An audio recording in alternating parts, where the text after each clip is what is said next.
Now, looking at exercise 3, we are moving into those fraud techniques that is discussed in Hall in chapter 12.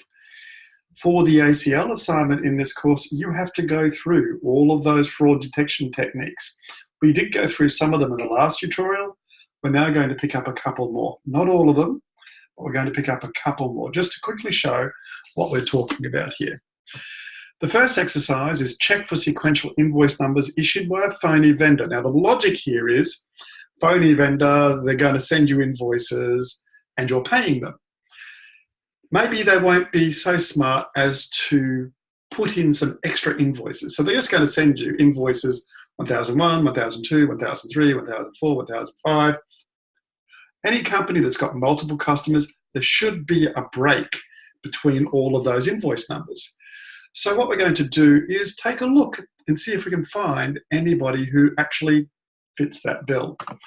Here we go. We're going to go into AP Trans. So we've got all of this item. We need to just sort it on vendor number and invoice number. So let's just go in and data sort. So nothing we haven't done before. Sort on vendor number first, invoice number. So ascending and ascending, so that's all good. Click OK. Oh, we need an output file name. Of course we do. So we'll just call that AP_trans ven sort. Okay. Okay. So there's our ven sort. Now we're done. Now we can go down and have a look at every one of these.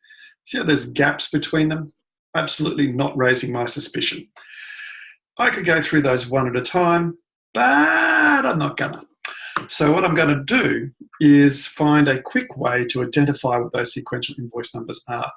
Easiest way that I can think of with my elite Excel skills that I obtained doing 7202 is I'm just going to take all of those, I'm going to export them to a file which I'm just going to call very unimaginatively AP_trans_ven sort, and save and OK. Oh, better give it some records. Unski. Give it some fields. Okay, that's good. Let's call up and go have a look at this. So the easy thing I can do is just find that spreadsheet. I've got Libra, but the commands are the same if you're in Excel. Bang, bang, bang. Let's auto format, columns, optimal width. Okay, just clean that up a bit. Just going to put a flag there. Now, what I want to know is equals if I've got the same vendor number. Probably should have put these in a better order. If my vendor number is the same as the previous row's vendor number, then I want to do another if statement, which is I want to check if the invoice number equals the previous one plus 1, comma, flag, comma, hash, hash, hash, okay, hash, hash, hash. Actually, I tend to do it the other way. Hash, hash, hash, not okay, hash, hash, hash, bang, bang, bang. Okay, I've got an extra thing in there. Get rid of my full stop. Get rid of that A1, comma, it's going to be okay if the vendor numbers don't match, close bracket. So it's done the right thing. My vendor number doesn't match. Pick up my formula, go all the way to the bottom of the jar, paste it, And of course, I can do a data filter. Everything's all okay. Now, if I was going to be painful, I would just go find myself just to check that my thing's actually working. 234055. Okay. Control C. Edit. Paste special. Paste only numbers. No. See what the problem is? The problem is that it didn't recognize that invoice text is a number. I should have checked that when I imported it. Edit, paste special, paste unformatted text. I want to, what happens if I just click OK? I get numbers. Okay.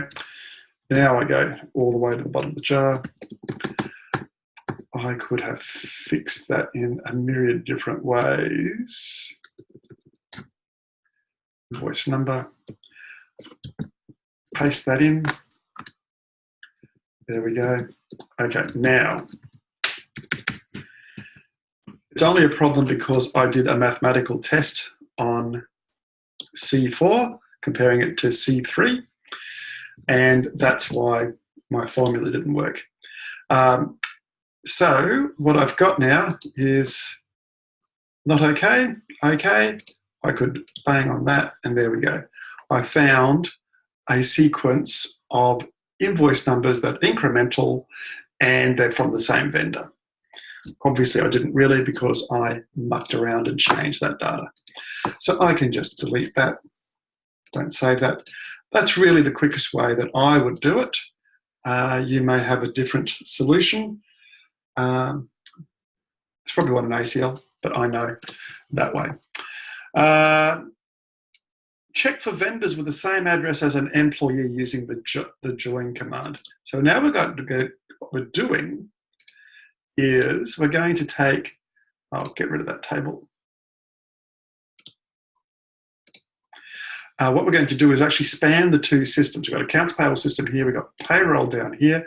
We're looking for anybody who's been stupid enough to use their own address against the vendor. Now we do that by doing a join. So we're checking for vendors with the same address as an employee. We have to open up vendor first, then we do data, and then we do join. We're going to join to the EMP master table. I want them to be matched. I want them to be matched on vendor street, probably, vendor street.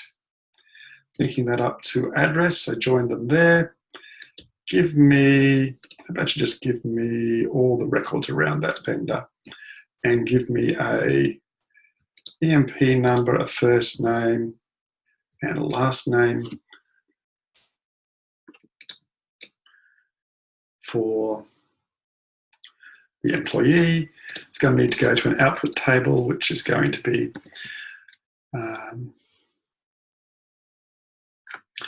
I'm going to call it vendor underscore EMP mast. And that should probably be in lowercase. Not that it really matters because I'll be deleting it. Now it's got a problem. So the two fields are different lengths. It's going to be fine. It's going to join them. It's just that one is like 50 characters long and the other is like 40 characters long. It's not a problem. It will join. But just be wary, because you might find that it goes through that and it doesn't do the join well. But here we are, there's no one who's used the address. So that's one of those fraud detection techniques. Tick, done. I would still report it in my assignment, to be fair, and I might put the login just to show that I know what I'm doing. But generally, in fact, I would put the login, but there's no one doubled up that way. We're doing a review threshold. So let's just do a quick look in here. We'll save that. Actually, no, we won't. We'll get rid of that. We will delete that table. Vendor EMP mast. Now, test D is looking for the review thresholds. we don't have facts around this case around what our review threshold is. Now, a review threshold is if someone is ordering something that is over X dollars, then it needs a higher up signature. Otherwise, it can be below. So let's say our review threshold was $5,000. Someone might avoid that by putting through a lot of invoices for $4,900. If it was $1,000, they might put it in for $950. So I'm just going to pick, now this is a judgment exercise, but I don't know what the vendor threshold is. I've just picked $5,000, $1,000 as possible cutoffs. And we're just going to see what's around in those spaces. Now we can do that with a histogram, which is here. Here's my histogram. Histogram on invoice amount, which makes a lot of sense. I'm going to do a histogram on invoice amount because it's the total amount of the invoice. Now, if my rule is over $5,000, then I have to get sign off on it. To avoid that, I'm going to make it $4,900. So here's my histogram. I'm going to give it a range. I'm going to call it 4,800, 5,200. I should see a cluster of invoices. I should see more invoices just below that $5,000 mark, if that's what's going on. It's going to give me 10 intervals. I can muck with that if I like. Click OK. So there's my histogram. Here's my 5,000, 4,960, 4,920, 4,840. Those are all the invoices less than 4,800. So there's 90 invoices less than that. There are about 20 or so, maybe less actually, about 10 that are 5,200, 13. So at the $5,000 mark, I'm not seeing a bunch right there. I can do the same thing for, let's go back and rerun that histogram. Analyze histogram. I'm going to pick 800, 1,200. Another histogram, 10 intervals. Off we go. So here's my $1,000. There's two just below 1,000. Ignore that because that's all bunched up because it's all the ones below that. Not a lot going on there. A bit more above 1,200.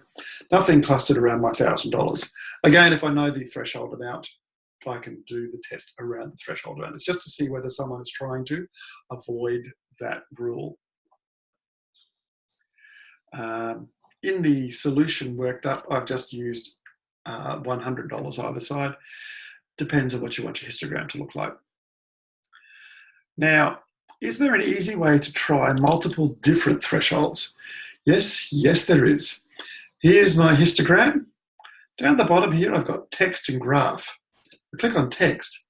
I can see the graph data graphed here, or put in a tabular form here. If I want to rerun it with different thresholds, so let's say I wanted to do, let's say my cutoff was $2,500. I put in $2,300, $2,700. I click OK. There's my other histogram. Just go down to text. I double click on the command to call up the histogram, control features, and I can edit it. Okay, that's a feature of ACL with all of these graphic type things. But I mean, I can do that with any command that I see that I've run in the past. I could go back to AP Trans, do some sort of other analysis. Let's do statistics. Probably the worst one to pick. Oh, yeah, no, that's a good one. Let's go start, analyze statistics. I want to find out about invoice date. Click OK. There's my statistics for invoice amount. Okay, I want to pick up, I really should have picked up all of them. So I just double clicked on the command, pick them all up, click OK, and I get them all again. So you can just double click on that command and it'll let you edit. Okay, nice little feature. That's kind of cool. So double clicking is an ideal way to address that. And that is the end of that exercise.